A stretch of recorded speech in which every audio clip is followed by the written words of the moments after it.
I still think that Adrian's point about having unlockable cosmetics that are worthwhile is an important one.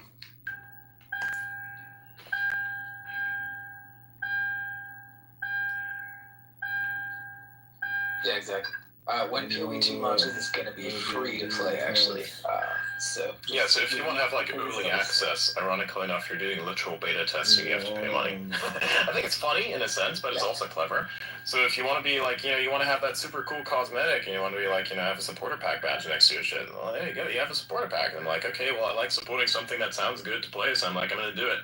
The only thing is, I don't have a computer that I can play this thing on that's actually good enough to like deal with the stuff that I want to do. Like, I have to be able to zoom around with super high frame rates and no computer lag, and doing things that have a lot of objects drop on the ground on graphics that are high, so I can actually enjoy what I'm doing. Because at some point there's like a question you have to ask yourself: are you playing something because it's a thing that's expected of you and it makes you like look good if you stream it, or are you playing it because you actually want to have fun?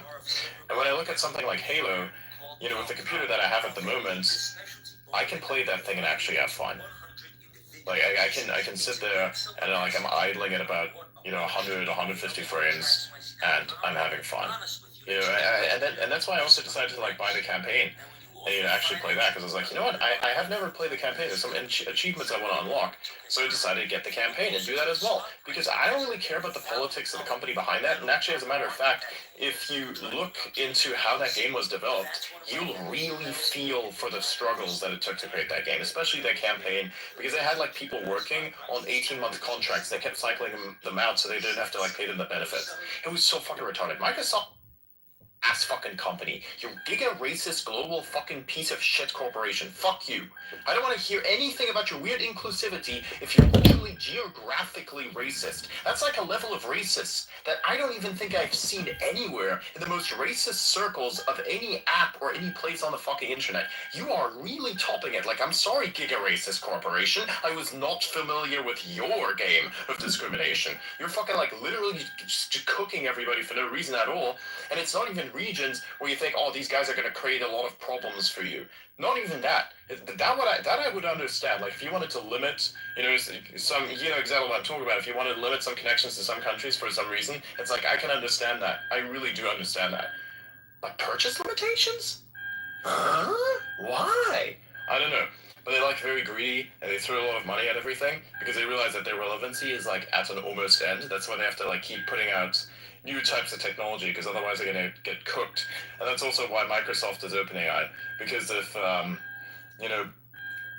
they didn't like do an AI bid, the whole thing would go to shit. I mean, look at what they tried to attempt. Remember when Cortana was a thing?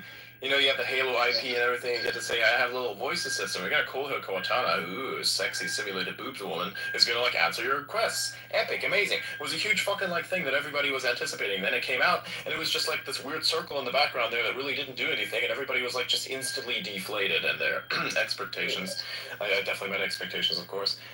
So that was like a massive thing for Microsoft. I felt that was it was very underwhelming in some ways as well. You thought you were going to really lead up to something there, but then it was really just a whole bunch of nothing in a system that didn't really work. And now you have something similar to that. It's called Copilot. And just because you don't hate Windows enough, you don't hate Microsoft enough, they then introduce a bunch of stuff that runs in your task manager and you have no way to disable it. I've been recently running into this real worthless piece of junk that's called Windows Input Experience, and you can't fucking disable it. I tried every fucking setting, even editing the register. I didn't even know you could do that, so I learned how to do that, and I fucking tried to specify the values for it, and it still doesn't fucking work. I'm like, what the fuck is this?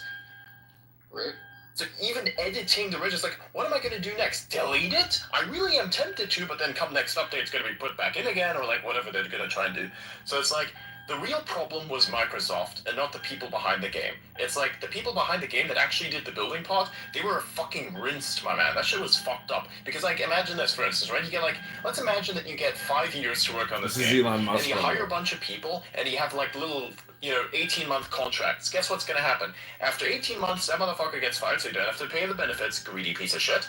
Anyways, they then hire a new cycle of people. They don't know what the fuck the other guys built, so they have to learn it over probably the period of like 5 to 9 months. So now you have like a very large chunk of their contract time that's effectively missing. So now you're dealing dev time with fucking like overlaps of like 10 to 9 months each per contract that's 18-month contract.